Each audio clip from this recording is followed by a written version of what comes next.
community is everything. We cannot live this life isolated. We can't be by ourselves. We have to be a part of some level of community.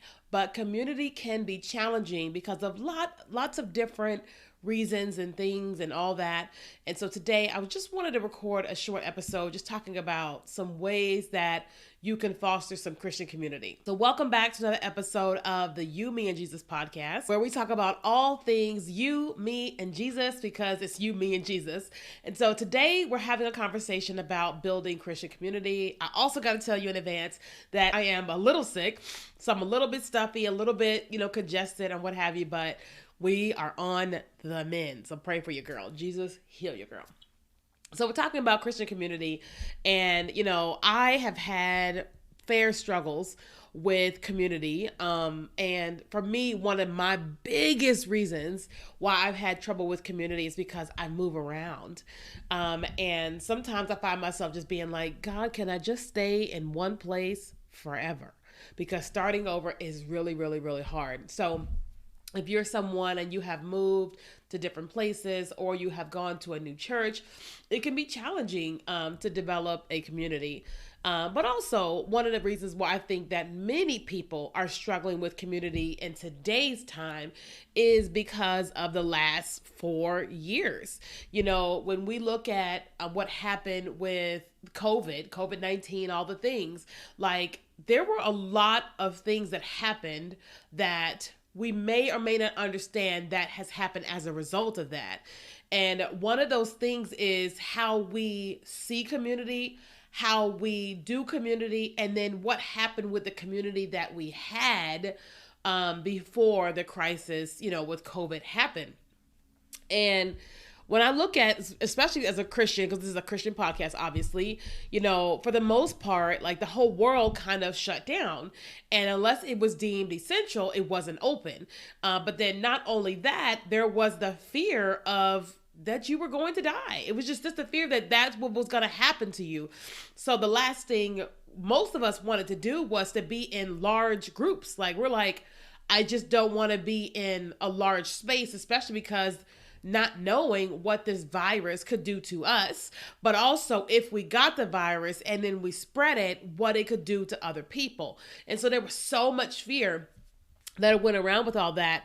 Then, of course, with, what happened with COVID, like during that time frame, when George Floyd was murdered and all the different things that came up with that.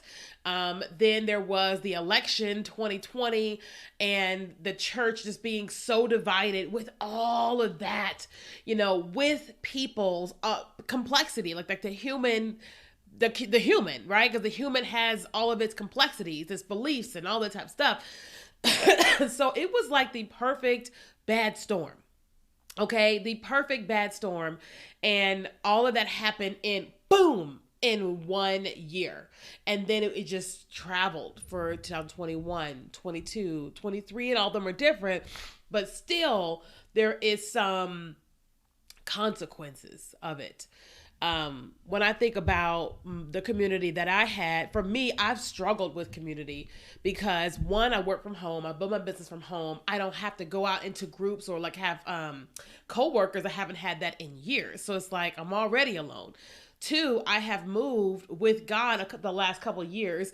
And so every time I go somewhere, I'm starting over. And I'm starting over in a new place without any coworkers, with just me and myself. And unless I can get into networking groups or get into churches and people really spend time getting to know me, I'm still kind of on the outs. Like for me, the past 3 years, I've been here in San Diego, and I intentionally started going like, okay, I've got to get into community. But even in that, it's still challenging because you still got humans. You still have humans and their ways, their thinking, their tight-knit circles, their fears, their anxieties, their worries. Just, we all have these different things or whatever.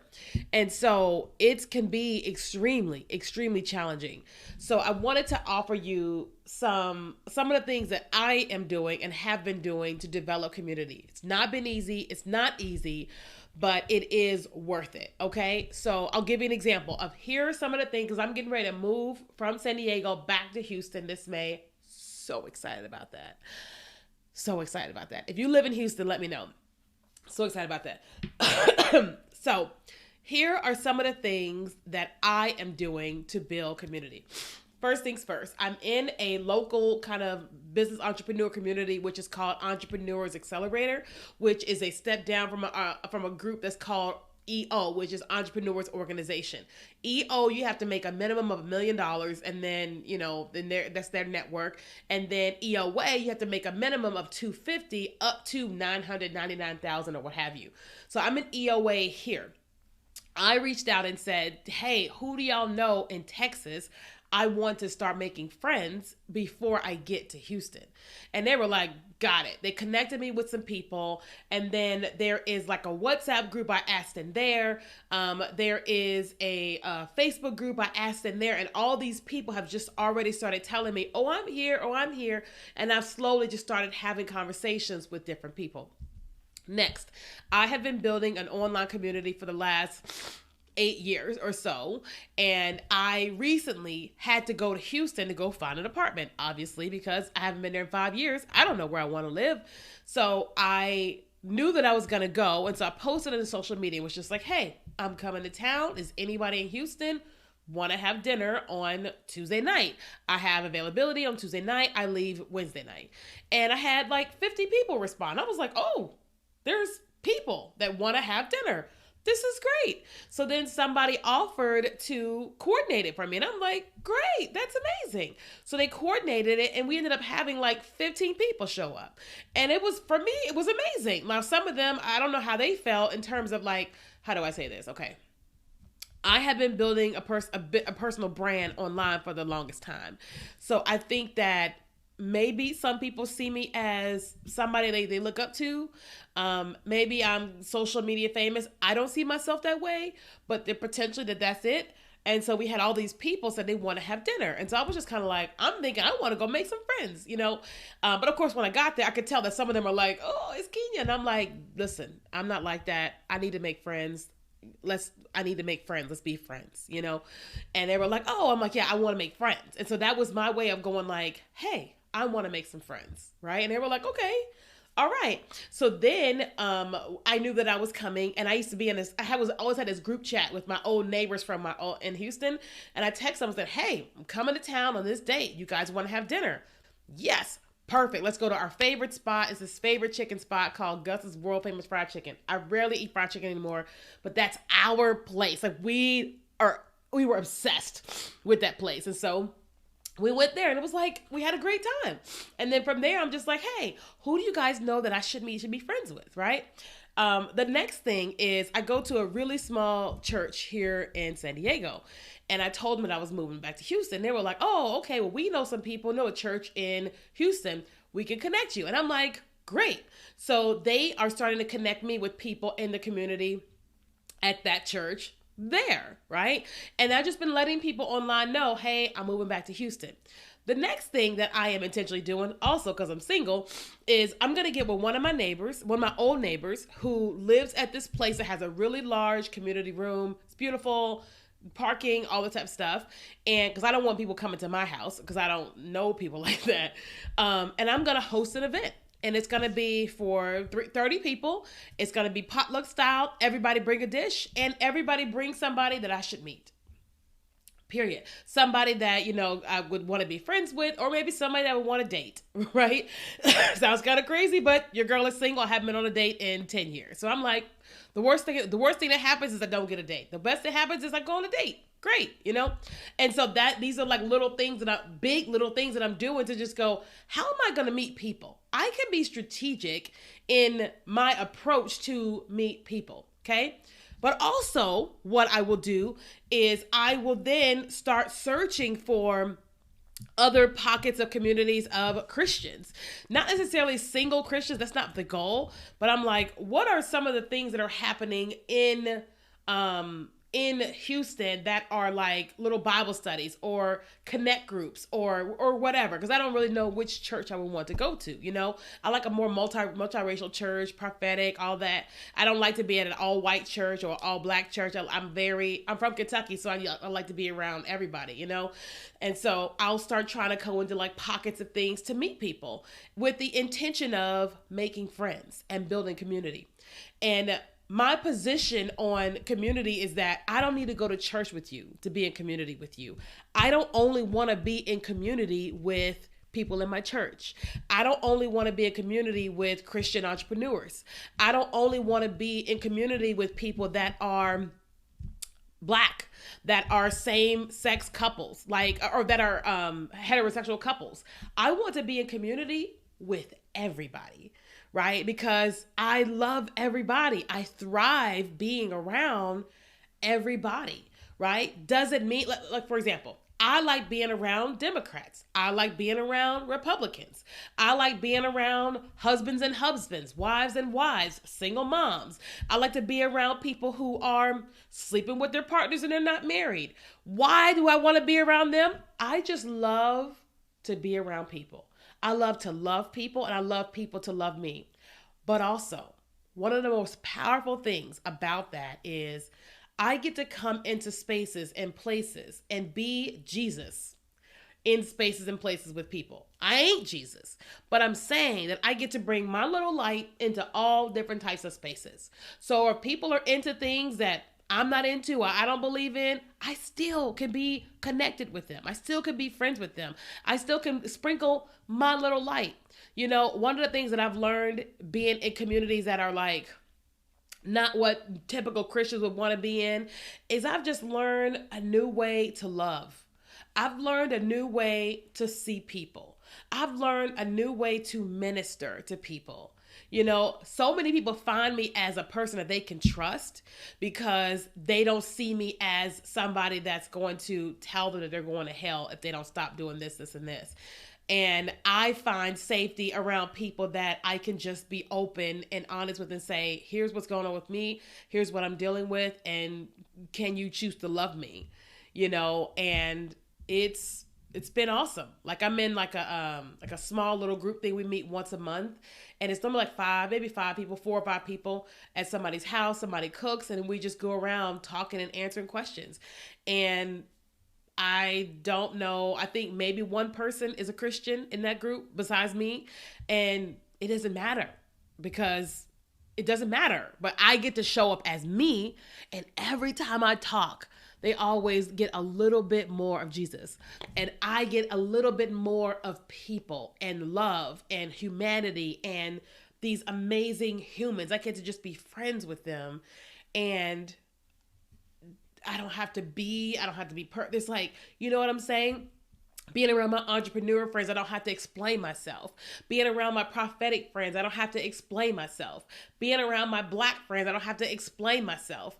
Being around people that are apolitical, not Democrat or Republican, I don't have to explain myself. We get to just listen.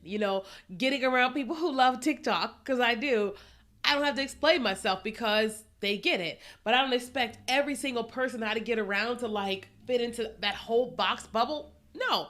So when you're trying to foster community, it's really important to ask yourself, what are you looking for in community?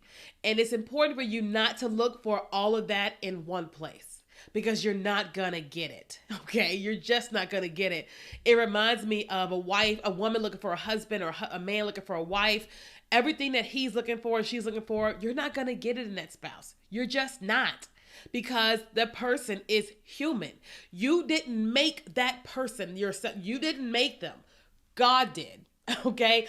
And God knows them and God knows you, and how the two of y'all's likeness and differences is going to be the greatest thing. But most people would never create someone that has these differences or that has these ways, and you're like, ugh. We're just not going to do that. We're going to create the perfect spouse. My spouse is tall. He works out. He can lift me up. He goes to exercise. He likes being on camera, but he's also humble. He's very organized, but he can handle my organized chaos. He likes cats, but doesn't have a bunch of them. Right? He has a lot of money, but he's not I mean, there's all this stuff. You know, he loves Jesus, but perfect. There is no human being that looks like that is like that, because I'm not like that, right? And so when we're starting to like foster these communities, or we're trying to develop communities, it's really important to go, what is it that I desire? Like, paint the whole picture, right? And then go, okay, I wonder if here's this big picture that I have that I want to experience. Is there an opportunity for me to get some of this over here, and some of this over here, and then some of this over here? And then, you know, you have these different pockets. And when you bring your life together, you literally have everything you're looking for in the community, but it's your community that you have built. I feel like that is how you're going to foster community. Now, that does mean you have to leave the house. You know, so a lot of us have dealt with like the isolation of COVID and be inside, and we're afraid to go out. We may not even know that we're afraid to go out, but we're afraid to go out, so we don't go out. But you have to get out, okay? You have to find things and go out to places. You cannot expect everybody to invite you to everything. Sometimes you got to go and find things. Sometimes you have to go and say, hey, I see that you're doing this. Can I come too? Right? Or want to go somewhere, and then reach out to someone and say, hey, I'm thinking about going here.